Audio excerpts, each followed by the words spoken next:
Today on Time About the Movies, Universal and Illumination begin their 15-year-plus partnership with the first film in the Despicable Me series and the introduction to Universal's unofficial mascot, the Minions.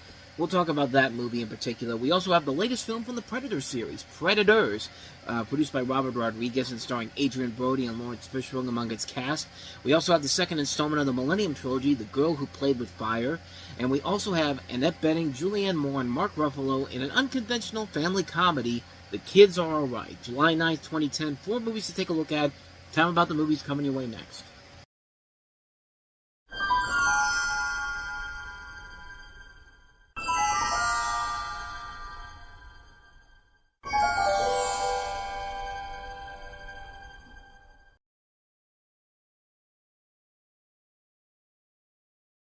And thus the downfall began. Okay, not really, but I'll delve more into that in just a little bit here. But welcome to Time About the Movies. Today we are taking a look at the 4 films released on July 9th, 2010. And the first movie we have here, the biggest new release of them all, is, of course, Despicable Me. And I say downfall mostly in the fact that, like I said, the Minions basically became the unofficial mascot of Universal, pushing Woody Woodpecker to the side, like pushing them like out of existence pretty much after this point, which really sucks. But it's been a while since I've seen this movie, and I really wasn't the biggest fan of this movie in particular when it came out. I didn't hate it, but I just didn't like it either. Have my thoughts on it changed since then? Let's take a look and see.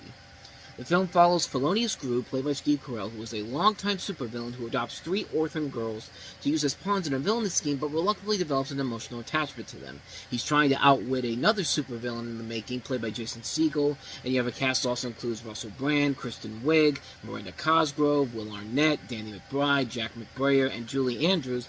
And as I said before, this is the movie that introduces us to the Minions, the characters that are basically the Scrat of this Despicable Me series, which coincidentally, Chris Melandres is the producer on this movie, and he's the guy, of course, behind the Ice Age movies and Horton Hears a Who.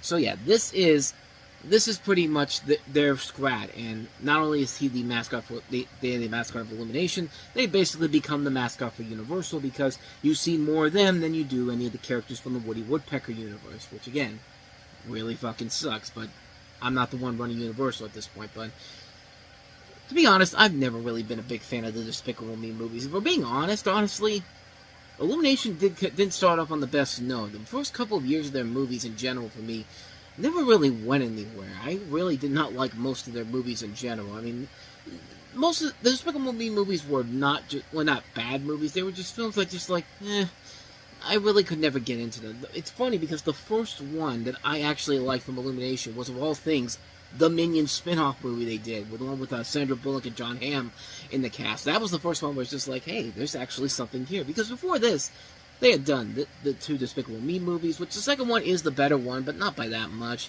Then they did Hop the next year after this movie comes out, and then The Lorax, which is one of my worst movies of all time. I think that's it. I think that's all they had at that point. But then after Minions, that's when they started to get good again. That's when they started to get good at that point. Not good again, but, The Secret Life of Pets was really good. I actually was really surprised at how much I enjoyed Sing. Despicable Me 3 is probably my favorite one of the series, but even then, I'm still not entirely that great about it, supportive about it. But The Grinch, I thought, was pretty good. I thought The Secret Life of Pets 2 was, not as good as the original. Sing 2 I thought was pretty good. Minions The Rise of Gru was okay. Super Mario Brothers movie and Migration were really the 2 best films they have had at this point. And then they went back down to the bottom of the barrel with Despicable Me 4. That is where the series is currently at right now. Kind of just nothing there except the fact that, hey, we've made another movie because these characters make a shit ton of money for us here at Universal. And that's pretty much all you could say about the movies in general. The Minions really are the main stars of this, and the ones that even have any kind of longevity to it, and not really the main characters from this. And even though I say I'm not a big fan of the first movie in general, I will admit, when I see the movie on television, there's literally nothing else on, I'll pop it on, and it's just like, there are a lot of things about it that I do kind of enjoy. I think the animation overall is pretty good.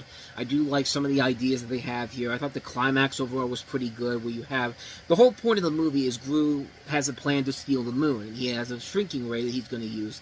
But the other villain, played by Jason Segel, wants it and gets it in the end, but not realizing that the professors basically tell him that this thing's only going to be small for a short amount of time. We see it early on in the movie, so because one of the I'm trying to think of what it was. I think it was the pyramids they shrunk beforehand or something like that starts to grow, and then you start realizing that, yeah, this moon is not going to last very long here. And so while the villain's trying to get away with the kids, the moon starts to grow inside the ship, and it leads into this really fun little action sequence in general, and a fun little payoff for the way the villain goes out here, which leads into a very good short that premiered in front of the Migration movie a couple years ago. But other than that, though, there's really not much I can say about this movie that's great overall. The story is overall very generic and not really all that amazing. The voice cast is okay here, but again, nothing that incredible, nothing that spectacular. I very rarely got a few laughs out of this movie at all. Like, the fun stuff didn't really come into play until the last, 20-30 minutes for me. I think that's where the movie really did it for me. But other than that, though, there really isn't a whole lot here for me to recommend about it. I'm not a big fan of these movies in general. And like I said, it's funny because, like I said, the ones that I like are the ones that the Minions in. And the only one I like in the Despicable Me series as a whole is the third one, mostly because of Trey Parker. I mean, Trey Parker basically playing a villain. I think that was the only thing that really got me to really like that movie. But other than that, though, none of these Despicable Me movies really did it for me, per se. But I do get it. I do understand why they make money. I do understand why the Minions are so beloved by everybody.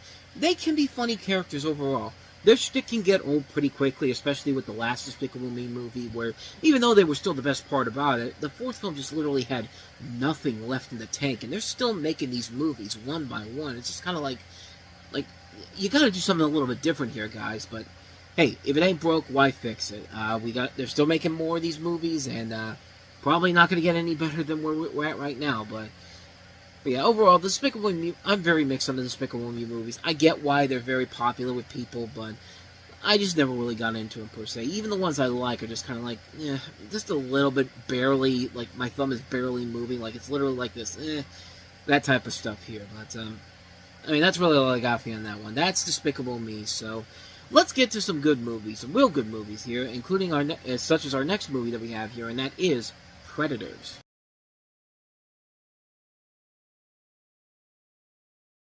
Needless to say, The Predator has definitely had a lot more successful movies in its series than the Alien series has, as this is the third installment of the Predator series, a standalone sequel to Predator 2, which then again, Predator 2 was pretty much a standalone sequel to Predator 1, because it didn't have anybody from that first movie in general. But in this film, you have an ensemble that includes Adrian Brody, Topher Grace, Alice Braga, Walton Goggins, and Lawrence Fishburne, as they play a group of proficient killers who have been abducted and placed on a planet that acts as a game preserve for two warring tribes of extraterrestrial predators, leading them to try to survive and look for a way back to Earth. This is directed by Nimrod Antal, who did Vacancy a couple years ago, which is a little bit of an underrated gem of a thriller that came out in 2007, and this is a pretty solid movie overall. I think the acting overall is very good, and the Predator scenes are badass in general. You could definitely tell a lot more effort was being put into this than there was in stuff like, Alien 3 and Alien Resurrection.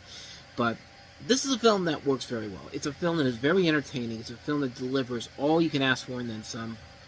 Granted, the characters are still kind of cardboard copy and paste from other movies in the series, not only from this series, but also with the Alien series in general, where you really don't care too much about them. You just want to wait and see what the Predator's going to do to kill them off. But even in the good Alien movies, you still have characters that you want to get behind. And these characters are not bad characters. They're characters that you do want to see accomplish their mission and survive in the end. But at the same time, yeah, it's hard not to look at this and go yeah, a little bit more character development could have helped with this. But hey, for Adrian Brody, it was a better movie that he had this summer than Splice. I mean, Splice was a bizarre movie that was very polarizing all across the board, but this is more straightforward to the point, and actually, he does a pretty good job standing up in this movie.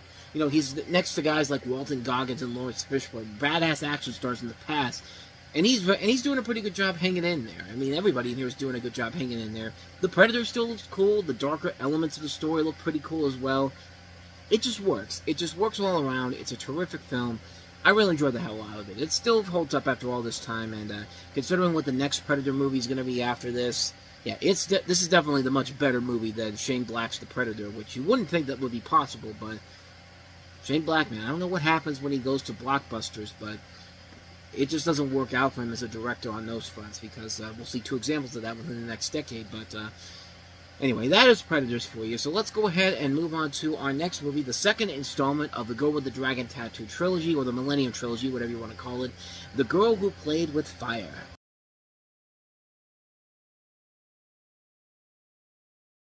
She's playing with fire. I apologize for that. The Girl Who Played with Fire, the second film in the Girl with the Dragon Tattoo series, with the return of Michael Nyqvist and Noomi Rapace as Noomi Rapace returns as Lisbeth Salander. As she returns to Sweden after spending a year abroad, she falls under the suspicion of having murdered a journalist and his girlfriend, as well as her own social service guardian, Niels Bergman, while Michael Blomkvist tries to find her before the authorities do. And this is directed by Daniel Alfredson, who did not direct the first movie. He actually comes into this and will direct the second film, The Girl Who Kicked the Hornet's Nest. And it's definitely the weaker of the three films in general, but it still works. It's still a very good movie overall, especially if you've read the books that these are based off of, which I did before watching these.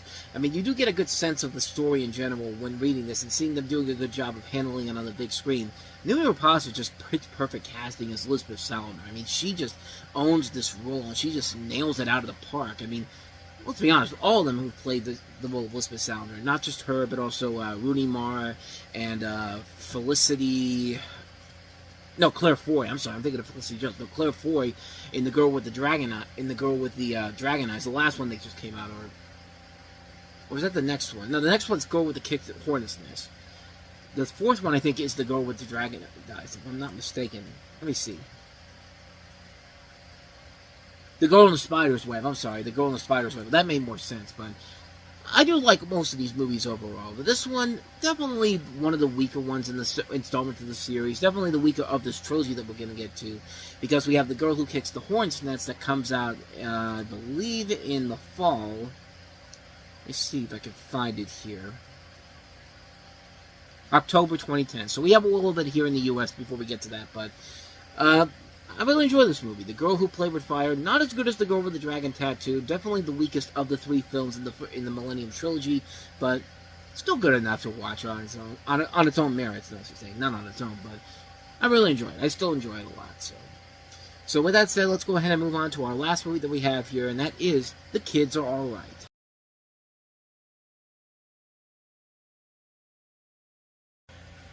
Man, Julianne Moore ate a lot of carpet in 2010. I mean, this is the second movie we've seen from her this year where she's in a lesbian relationship. The first one, of course, was Chloe, and now The Kids Are Alright. So take that for what you will. But in this movie, she and Annette Bening play a couple with a daughter who's on her way to college, and a son, played by Josh Hutcherson. The daughter's played by Leah Wasikowska from Alice in Wonderland. The son is a good athlete, but maybe hanging out with the wrong pal.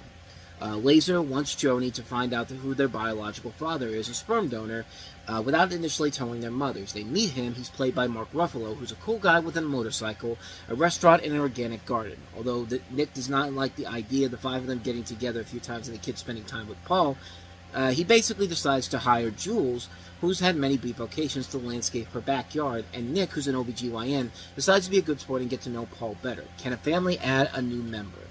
Now, as it said in the trailer, this is directed by Lisa Cholodenko, and Cholodenko also did Cave Dweller. She also did Laurel Canyon and High Art, so she's made a couple of notable movies that we kind of talked about on here, but this is actually the last film she ever directed. I don't know whatever happened to her. I don't know if she just decided to go on to do something else, but she basically went to television. She did Olive Kitteridge and also Unbelievable, which I've not seen any one of those, but hey, she went out on a high note, because this is a really good, heartfelt movie. It's a very entertaining film.